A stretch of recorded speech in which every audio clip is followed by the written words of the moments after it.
Hey guys, so I'm Michelle and I'm the owner here at Kegs Kombucha, and a lot of what we do is based on sustainable action. So from the way that we brew our tea to how we compost things to how we get kombucha into the hands of our customers is all based on sustainability.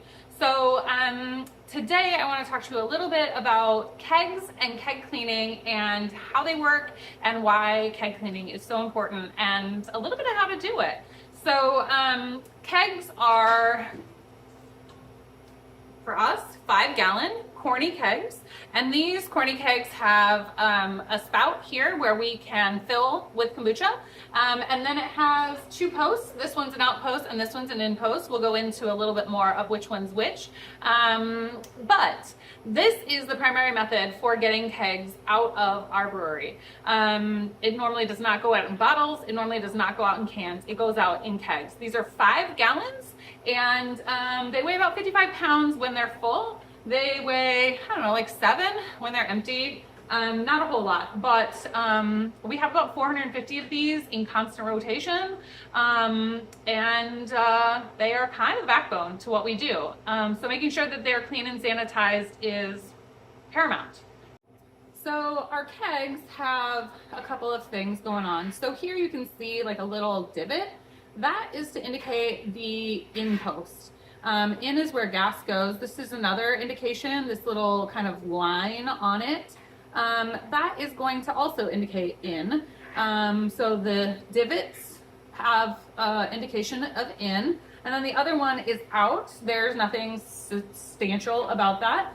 What you can't really see very well is that there is a teeny tiny little post going down from the in post, and that is to be able to push the air down through this. There's a little thing that goes down when it has the adapter on it, and that is going to allow air to go inside. That's how we carbonate. And then on the other side there is a much longer dip tube. You can definitely see that tube, and it goes all the way down into the bottom of the keg. So that is a huge factor in how we are able to get kombucha out of these kegs, and pieces that we're going to need to clean. Okay, time out. You guys, I forgot a critical piece. Ready? This is the keg. When it has a lid on it, I didn't tell you this part, there is this lovely thing. First of all, these are going to come off. You're always going to put those off to the side, and we are going to deal with those separately. But look at this right here. See? See that? Okay, that is pressure release valve. You're going to turn it clockwise. If you do not turn this and you attempt to remove any of the posts, oh my god, the amount of just mess and nonsense is disgusting. And then you're going to lift up the lid, you're going to turn it sideways and lift it out. Okay, so oops, forgot that little nugget. Muy importante. This is a ratchet wrench, and it kind of looks like this. You push the button here and that allows to change. We have 2 sizes of ratchets. We have one that is this larger size. It's a 7/8, and that is going to be primarily the one we're going to use. We also have this one that's an 11/16. That one comes in to play also. So depending on the keg and the posts, we're going to figure out which one to use. So on this particular one, we have an outpost that has the 7/8 and an in-post that's an 11/16. That's not uncommon. We don't need to do anything with the in-post currently, so we're gonna put that off to the side.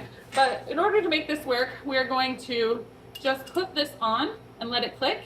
If it doesn't click, you have to push the button down and then make sure it clicks. And now this will automatically ratchet when we turn it the way we want.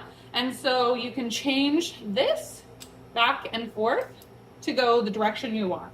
So we're trying to undo it, which means that we want it pointing to this side. So that's the way we're turning. So you're always having it go the way you're turning.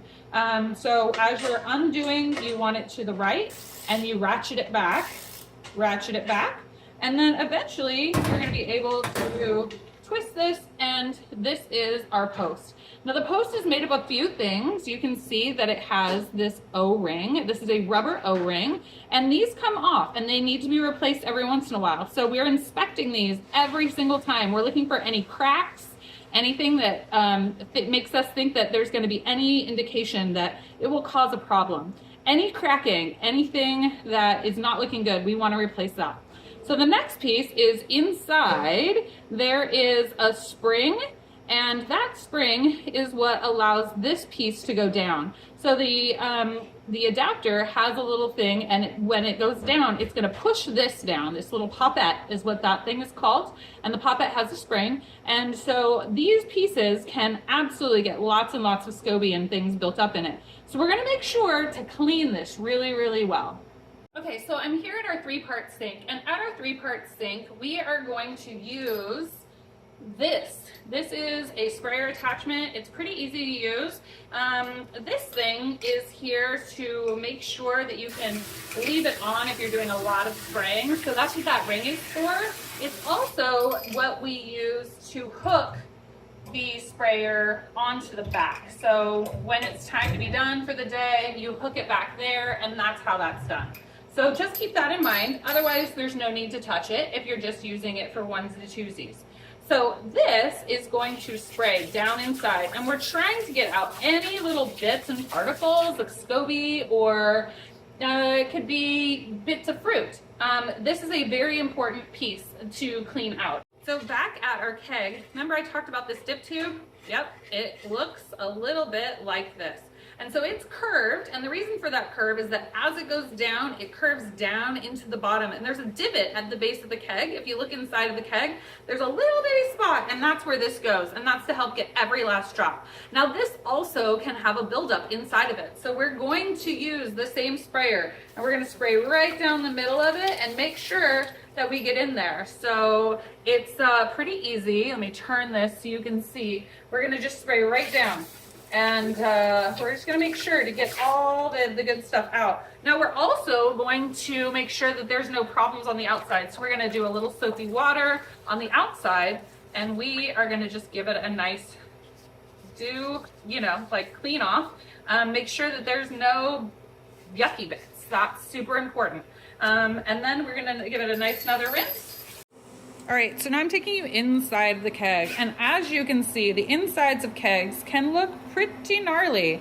That's a lot of bits, and that is just stuff that builds up. Sometimes they sit for a little bit, and that's a lot of fruit, mostly. So we're really gonna get in here, and we're gonna scrub that.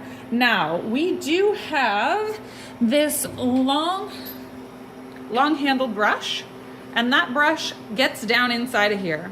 Okay, I very much like to spray the inside of the keg with nice warm water first, and that's going to allow us to get some of the easy to get off residue off. And then we're just going to take this long handled brush, and we're going to get into the spots that look a little gnarly up along the edge. So kind of like your toilet, you want to make sure to get up along these edges.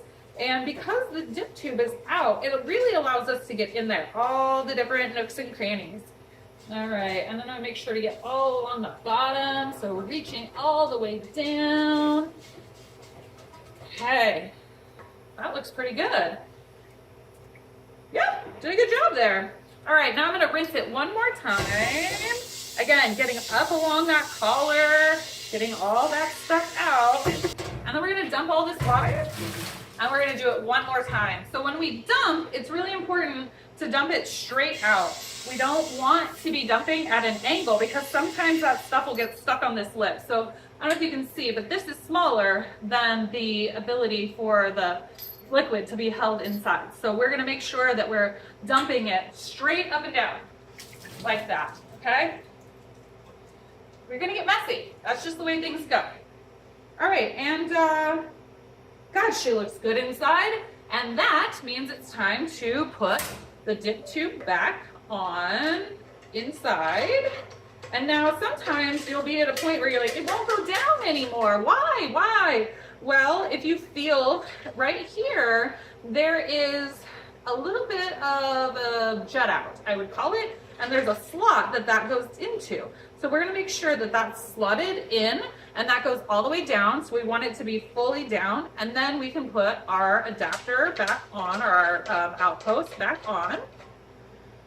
And then once that's back on, now we need to do the opposite thing. We need to turn this so that we can ratchet it down. We're just gonna do hand tight. It doesn't need to be so hard that anything major is gonna happen.